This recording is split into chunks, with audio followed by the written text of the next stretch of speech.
바쁜 당신이 알아야 할 모든 것 여기에 있습니다. KBS 1라디오 김성환의 시사야. 미국 바이든 대통령과 중국 시진핑 국가주석이 오늘 첫 영상 정상회담을 가졌습니다. 최근 미중 갈등이 심화된 가운데 열린 회담인 만큼 전 세계의 이목이 집중됐는데요.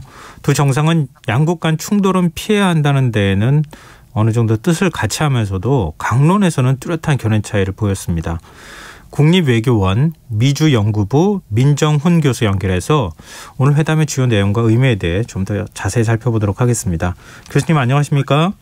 예, 안녕하십니까? 예, 그러니까 바이든 대통령 취임 후 무려 10달 만에 첫 미중 정상회담에 이제 열린 건데요. 한 3시간이 넘는 굉장히 긴 시간 동안 회담이 이루어졌다고 하더라고요. 일단 총론적으로 평가를 좀 해주신다면요.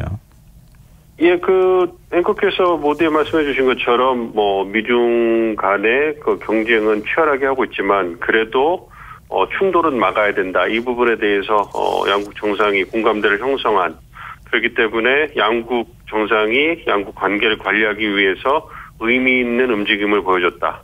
그래서 그렇게 좀 총평을 할 수 있고요. 네. 그렇지만 말씀하신 것처럼 강론에 들어가니까 대만 문제라든지 무역 문제, 이슈 이렇게 들어가다 보니까 양국의 입장이 첨예하게 갈리기 때문에 네. 서로 자신들의 입장만 전달하는 수준에서, 언론적인 수준에서 입장만 재확인하는 것으로 끝난 것이 아닌가 이렇게 보고 있습니다.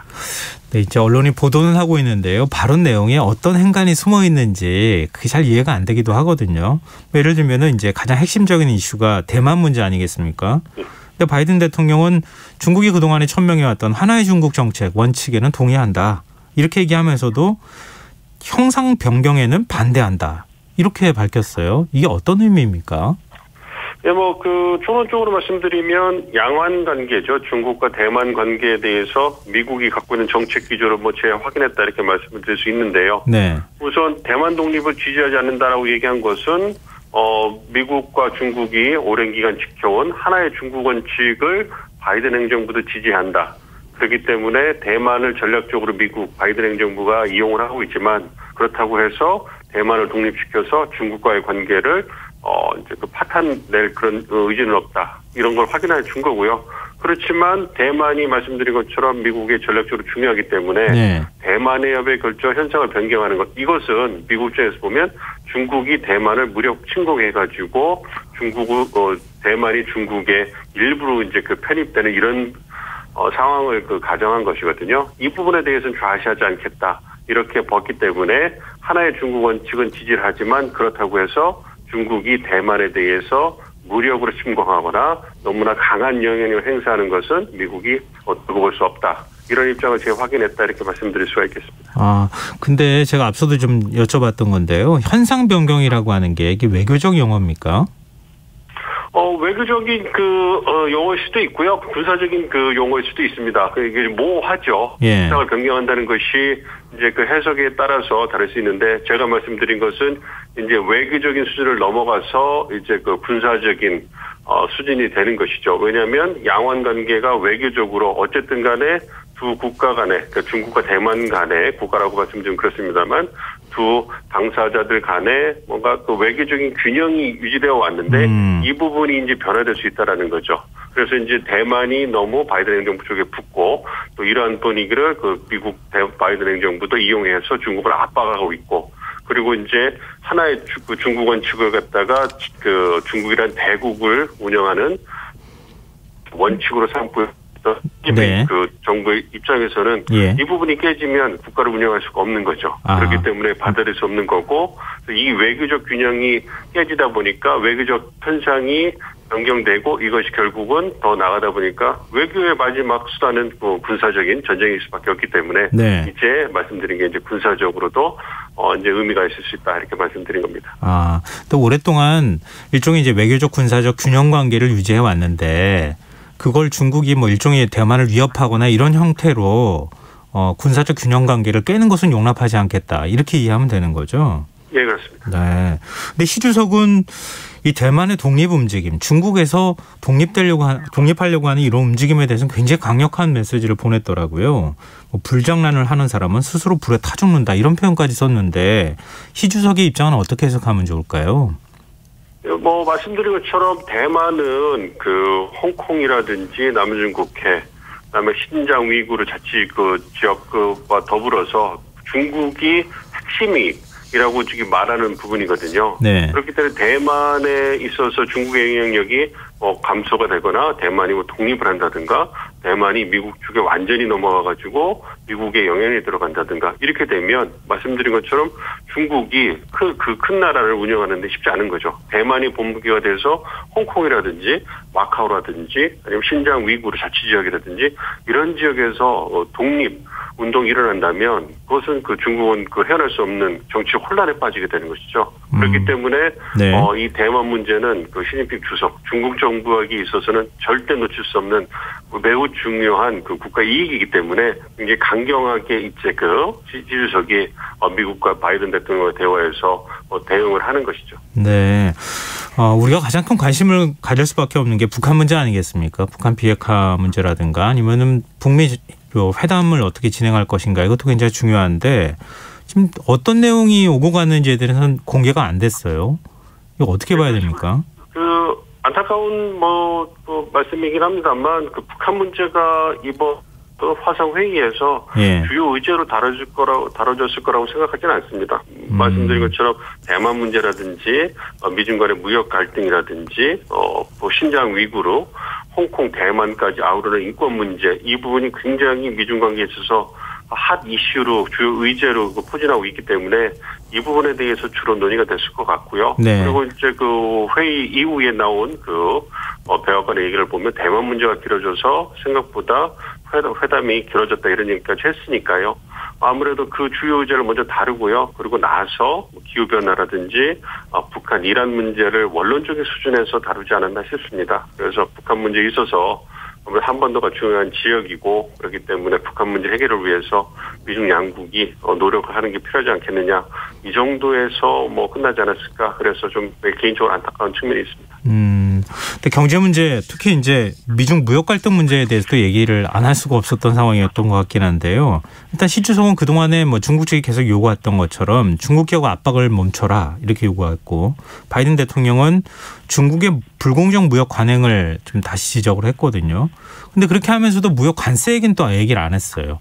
이거 어떻게 지금 앞으로 미중 간에 지금 무역 분쟁 갈등 어떻게 될 거라고 보십니까?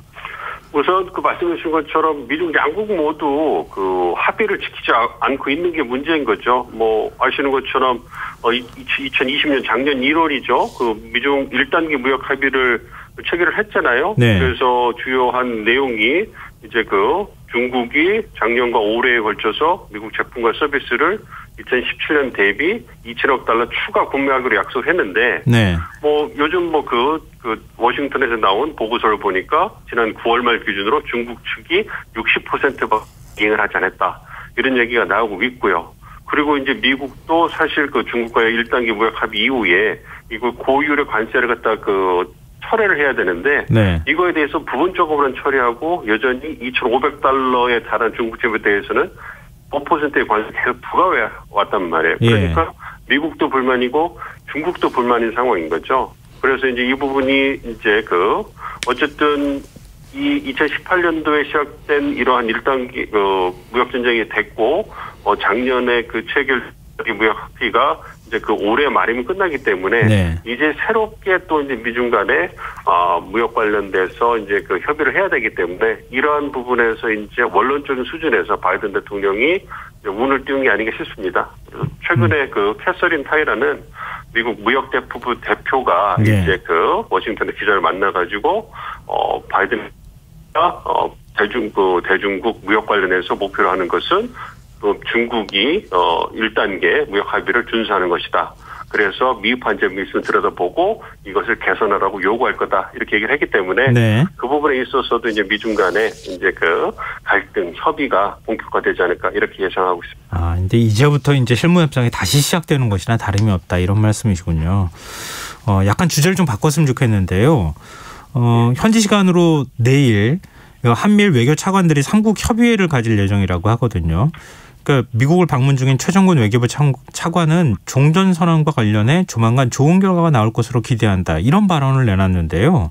지금 종전선언이 좀 가시권에 들어왔다고 볼 수 있을까요?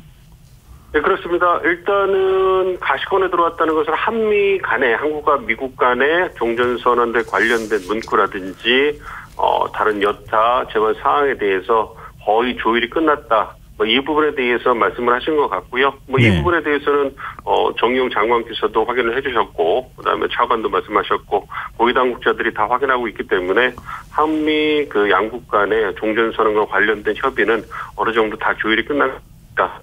이렇게 보고 있습니다. 이제 문제는 한미 간의 조율이 끝났다고 해서 끝난 것이 아니고 이제 이것을 북한에 전달을 하고 북한 측의 의견을 타진해야 되는 부분이거든요. 그러니까 이제 그 부분에서는 이제 한미가 굉장히 좀 신중하다 이렇게 생각을 하고 있습니다. 왜냐하면 지금까지 북한이 종전선언 관련돼서 혹은 북미협상 재개하는 데 관련돼서 구체적인 입장을 보여주지 않았기 때문에 어느 타이밍에 종전선언을 갖다가 그 북한에 제시를 해주고 어떠한 조건으로 이제 그 북미 협상을 재개하는 그런 그 입구로서 마중물로서 종전선언을 쓸 것인지 아니면 협상에 나왔을 때 하나의 카드로 쓸 것인지 이 부분에 대해서는 아직까지 한미 간에 이제 그 논의를 하고 있는 거기 때문에 결국은 남북미 2라운드가 시작될 때 북한이 어떠한 입장을 보이느냐 요거에 따라서 진행 속도라든지 방향 이런 부분이 좀 구체화되지 않을까 이렇게 생각을 하고 있습니다. 근데 종전선언에 대해서는 북측도 좀 긍정적인 반응을 내놓은 적이 있지 않습니까? 그러니까 종전선언 그 자체도 중요하지만 종전선언과 함께 따라가는 어떤 조건을 지금 요구하고 있는 겁니까? 일단 그 북한의 입장에서는요, 뭐 잘 아시는 것처럼 대북 그 적대시 정책을 초래하는 게 필요하다. 이렇게 얘기를 하고 있고요. 대북 적대시 정책이 뭐 잘 아시는 건 최저안전 보장과 그 경제 제재를 갖다가 해제하는 걸 텐데요. 경제 제재에 대해서 경제 제재를 해제하는 거에 대해서는 미국이 굉장히 난색을 표하고 있기 때문에 최저안전 보장 조치의 일환으로서 종전선언 그리고 이제 그 경제 해제는 그 해제지거나 완화는 못할지언정 인도적 지원이라든지 진지원을 통해서 북한이 처한 어려움을 해소해줄 가능성이 있기 때문에 종전선언 하나로 이제 그 패키지가 구성되는 게 아니고요. 말씀드린 뭐 종전선언이라든지 남북 인도적 지원이라든지 여타 백신 지원이라든지 이런 식량 지원 이런 부분들이 하나의 패키지로 해가지고 제공될 거라고 보고 있기 때문에 이러한 패키지가 과연 북한의 어떤 그 마음에 들어서 북한이 이제 그 협상장으로 나오게 될지 이제 북한의 어떤 선택에 달려있지 않나 이렇게 생각하고 있습니다. 네, 알겠습니다. 오늘 말씀 여기까지 듣겠습니다. 고맙습니다. 예, 감사합니다. 예, 지금까지 국립외교원 미주연구부 민정훈 교수였습니다.